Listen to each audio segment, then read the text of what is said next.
শীত মানেই অতিরিক্ত পোশাক, সোয়েটার, জ্যাকেট, মাফলার, চাদর আর স্বাভাবিক পোশাক তো আছেই।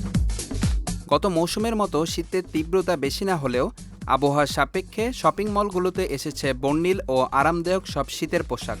ছেলেদের সবচেয়ে বেশি পছন্দ ক্যাজুয়াল ব্লেজার। অফিস অথবা বিভিন্ন অনুষ্ঠানের উপর নির্ভর করে এসেছে বিভিন্ন ডিজাইনের সব ব্লেজার। নারী পুরুষ সবারই শীতের পছন্দের তালিকায় আছে হুডি। সেলাই করা ও লেখাওয়ালা হুডিগুলোই বেশি টানছে তরুণদের।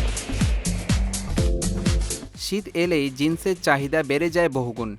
ছেলে মেয়ে কারোই যেন জিন্স ছাড়া চলে না, তাই মার্কেটগুলোতে আরও বেশি ডিজাইনের প্যান্টের কালেকশন বাড়াচ্ছেন বিক্রেতারা। শীতের পোশাককে আরও বেশি আকর্ষণীয় করে তোলে বিভিন্ন ডিজাইনের মাফলার, তাই ছেলে মেয়ে সবার পছন্দের মাফলারের রঙে এসেছে ভিন্নতা।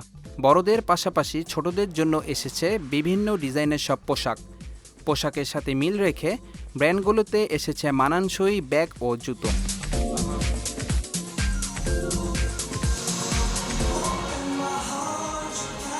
ফ্যাশন ডিজাইনাররা বলছেন, শীতের মৌসুমে তারা ডিজাইনে বৈচিত্র্য আনেন পোশাকে। আর আমাদের উইন্টার কালেকশনে এবার আমরা মেন্সওয়্যারে অনেক নতুন নতুন কিছু আইটেম নিয়ে এসেছি। কিছু স্যুট আছে, ব্লেজার আছে, কিছু কাস্টমাইজ শার্ট, কিছু কাস্টমাইজ স্যুটও করা যায়, যেগুলো কাস্টমার নিজের পছন্দের ফ্যাব্রিকগুলো চুজ করে তারা নিজেরা এগুলো নিজেদের মতো করে মেক করে নিতে পারে। এটার গুণগত মান কি?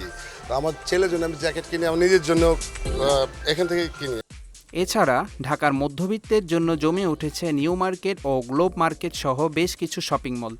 এখানে শীতের সব কিছুই পাওয়া যাচ্ছে তুলনামূলক কম দামে। এছাড়া শীতের পোশাকে বিক্রি জমে উঠেছে ফুটপাতগুলোতে। নিম্নবিত্তের শীত নিবারণে এইসব ফুটপাতের পোশাকই একমাত্র ভরসা। এএসএম সাদ, ইউল্যাব টিভি, ঢাকা।